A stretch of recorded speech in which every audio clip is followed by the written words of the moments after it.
This video demonstrates how Android users cast Rumble videos for passengers while driving Tesla. Our previous video has introduced how to get prepared. When preparation is done, we can play Rumble videos on Tesla's touchscreen.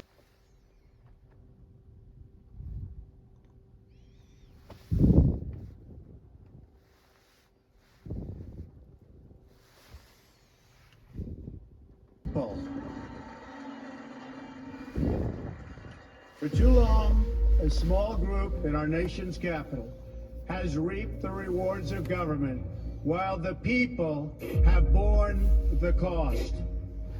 Washington flourished, but the people did not share. Now we start driving. This American carnage stops right here and stops right now. As what you have seen, TeslaDisplay app can cast Rumble videos for passengers while you are driving Tesla. If you like this app, you can download the app in Google Play.